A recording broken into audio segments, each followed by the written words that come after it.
back again to my YouTube channel. Nantok pa ako. 6 hours lang tayo natulog. Yes, tingnan nyo to.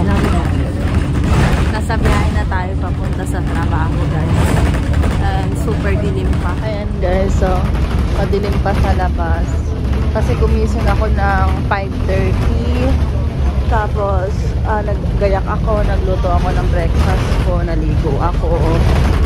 So yung bus na sa may amin, 6:02 yung dating. Naabutan ko naman. Guys, nandito na tayo.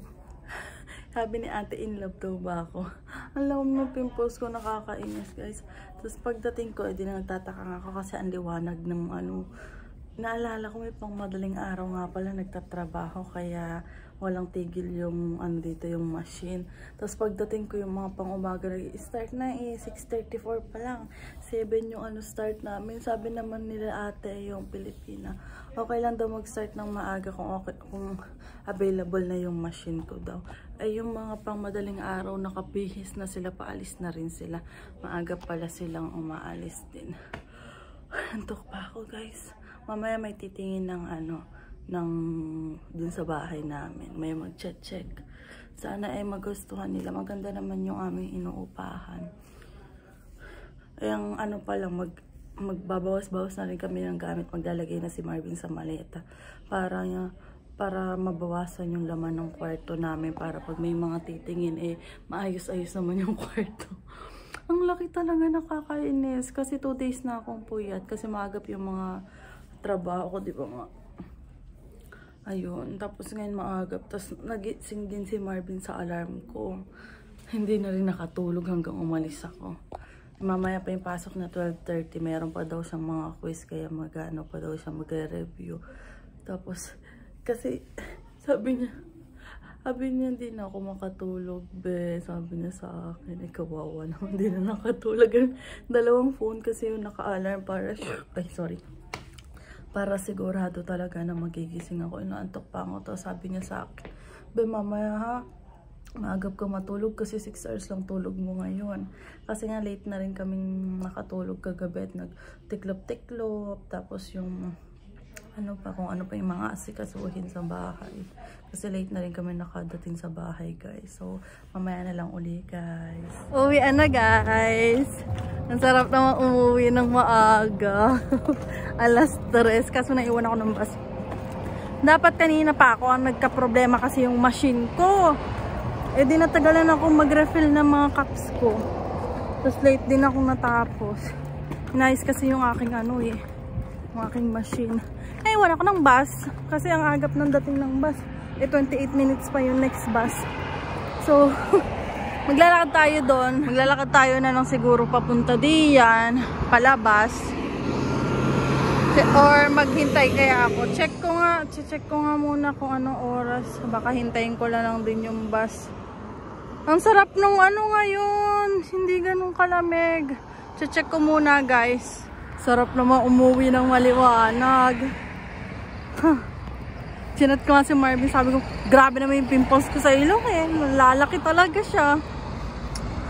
Tapos ayun guys, dumating yung supervisor ko na panghapon. Kinamusta niya ako. Sabi niya sa akin, kamusta daw yung morning shift. Kasi guys, nabigla ako. Kasi pag nag-break time, pantas sa sikat ng araw. Wala pa naman akong sunblock ngayon. Wala akong kahit moisturizer kasi nagmadali ako kanina. Takbo ako.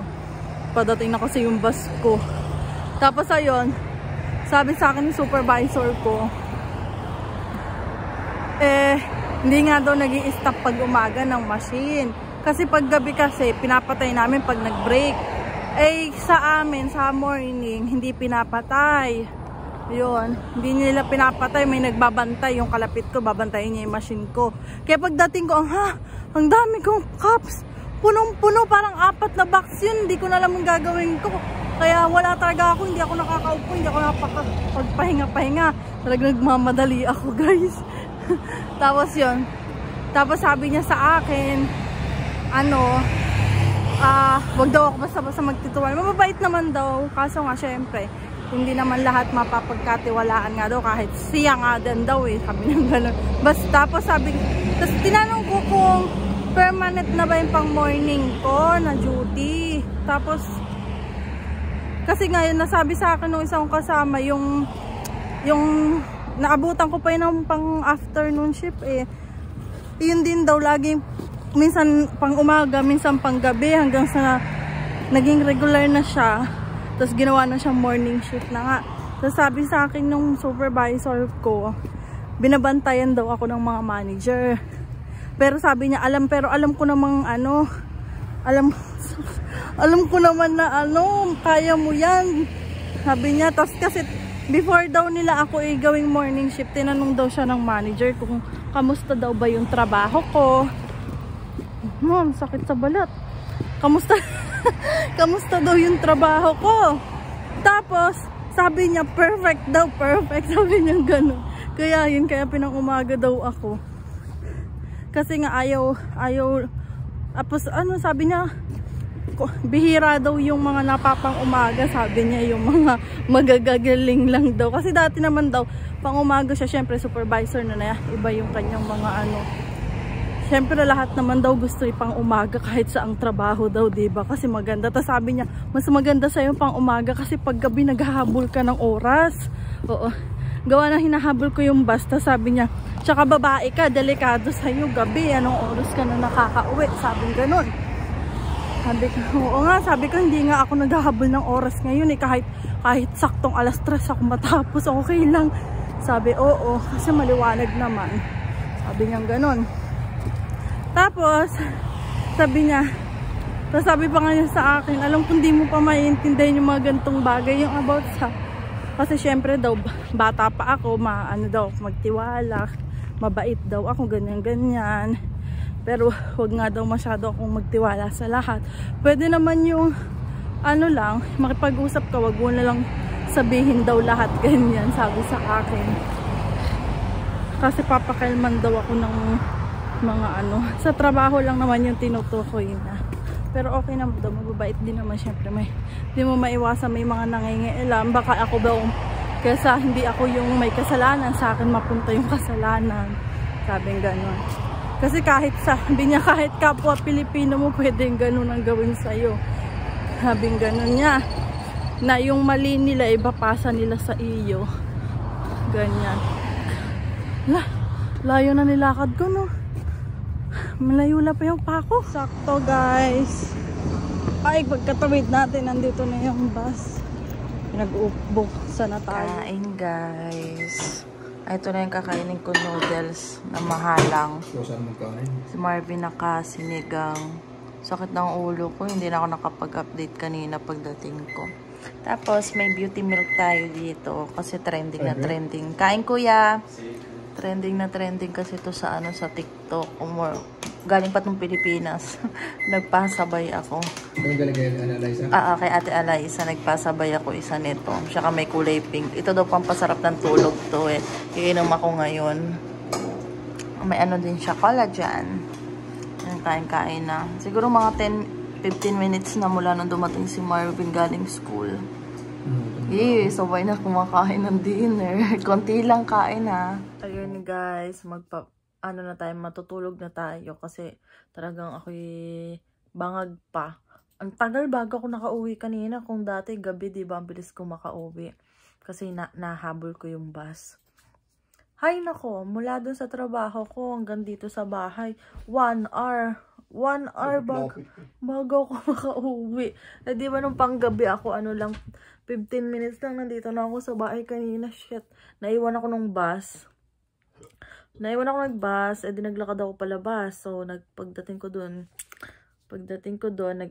sakto nandun na yung bus na 129. Kasi kung intayin ko pa yung isa, 28 minutes pa. Pag nilakad ko lang naman, mga ano lang, mga 10 minutes ata mahigit ganyan palabas. Eh, di nilakad ko kanina.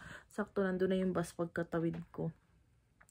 Tapos, pagdating ko ng tawag niya Scarborough Town. Tagal naman. Diyos ko, tagal dumating ng bus.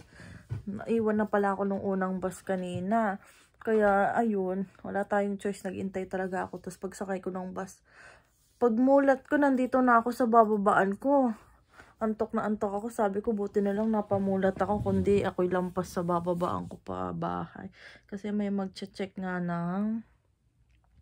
May mag-check kasi sana dito. Ay, may nag-check naman. Kaso family of 3 kasi may bata, baby pa. Couple lang kasi yung pwede available. Yun. Baka po may mga kilala kayo naghahanap ng ng uupahan. Dini sa amin. Maganda yung kwarto, malawak guys. Lalo na pag natanggal na yung lamesa at itong cabinet nga namin. Ang lawak na. Ang dami kasi namin gamit. Yung dumating tayo dito, dalawang maleta lang natin. Tapos yung dalawang box, puro lang. Puro pagkain lang bit-bit namin. Ayun, nagkaroon kami ng mga daming gamit dun sa mga napupulot-pulot. Tapos yung mga bigay sa amin ng mga damit, sapatos, mga winter jacket. Pero syempre hindi naman lahat nagagamit. Gawa ng minsan paulit-ulit. Yun ang lagi namin ginagamit kung ano yung bang nandyan sa harap. Madaling kunin. Yun na lang gagamitin namin. Kaysa maghalongkat pa kami ni Marvin ng mga damit-damit. Pero pag kami na may gagala ni Marvin, yun parang magde-date-date. Yun na namin na pumili ng damit talaga na susuotin. Yan. Nag-uusapan namin paglipat namin ni Marvin, excited na kami. Mangyayari na pag lumipat kasi kami, magluluto na ako ng mga ulam-ulam para may stock kami dun paglipat namin. Tapos, si Ate Mai nag-message sa akin, maganda daw, swerte daw sa pagbagong lipat daw sa, pagbagong lipat ang unang may papasok daw ay yung bigas, asin, asukal, tapos coins. Ay, may coins ba tayo? May coins tayo dyan sa alkansya natin. Ano, bebe? Diba may alkansya tayo? Ayan. Ay, may alkansya kasi kami, guys. Nilalagay namin dun yung mga coins namin ni Marvin. Lapad. Tapos susunod lapad na may ipon natin. Sa ngayon, coins lang ngayon. Kapag may natitirang coins sa wallet namin, talaga nilalagay namin dun sa alkansya, guys. Pero syempre minsan di ko nilalagay kasi naisipan kong bumili ng beef patty. Ayun beha, bibilhan muna ako ng beef patty. May lalagyan na tayo, may sarili na tayong rep. So mag-i-stack na kami ng beef patty, guys. Pwedeng iyon na lang yung ko minsan, dinner ko. Kasi naisipan namin yung Marvin, pag lumipat kami, syempre sabay na kami magdi-dinner, gawa ng pang morning shift na nga ako. Hindi na kami masyadong kakain ng gabi. Mag-smoothie or mga konting kakainin lang para hindi mabigat sa tiyan. Ayun. So, siguro mag-uutay-utay kami next. Kailan tayo mag-uutay, bebe? Next week o ngayong week? Nandun pa pala sila. Kasi aalis kasi yung... Meron kasi nag-stay doon na mga bata, mga international students sila na mga high school pa lang ata, college. Basta mga bata pa sila kasi parang taga-Indonesia sila, 3 buwan na bakasyon. Summer break daw sa Indonesia, pinadala ng parents dito para mag-aral lang Chinese, saka English, kasi business, mayaman sila. Business owner kasi parehas yung magulang ng mga bata. Kaya pinag-aaral ng iba-ibang lengguwahe. Yung tipong nagbakasyon sa Canada pero nag-aaral pa rin 3 buwan. Yun yung unang nag-stay sa kanila, 3 buwan lang. Magta-3 buwan pa lang yung mga bata. Kaya super bago. Sila yung unang tumira doon, tapos kami yung pangalawa, guys. Yung mga bata naman, hindi naman masyadong Kasi sila tita rin daw ang naglilinis nung basement. Sila rin na nagluluto ng pagkain, kasama na dun sa bayan ng mga bata. Lahat. Kaya alaga din yung yung basement, kaya ang ganda talaga.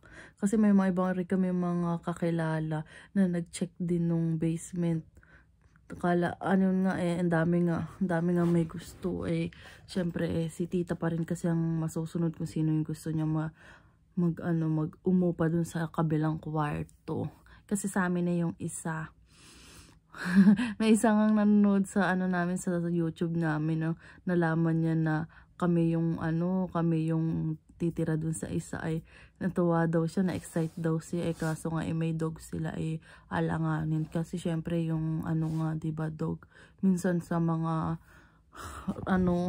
yung mga inuupahan ayaw nila yung may mga dog kasi may ingay daw, ganun. Maselan pagdating sa Kaya, ayun, sayang. Di sana banding-banding kami dun sa basement.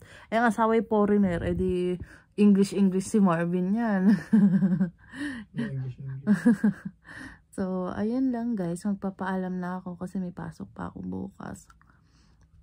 4:30 pa yung gising ko, naantok na ako. Kasi kanina, inaantok ako pero hindi talaga ako makatulog. Super lamig kanina dito sa kwarto. Binilalamig talaga ako kanina. So, bukas na uli guys, sino may mata ko talagang pumipikit-pikit na guys. Bukas ako mapag-chikan sa inyo. Sana bukas mayroon uli magtingin ng dito sa namin. Sana before 27 may mahanap kami na lilipat dito. Para at least yung pa namin, yung pa 1,000 pa na isa, di ba may advance and deposit, di ba yun isa 2 months na 2 months, yung last 2 months dun yung ginagamit. So yung aming deposit gagamitin namin ngayon ng katapusan. Tapos sana may mahanap na kami para sayang din yung 1,000, di ba?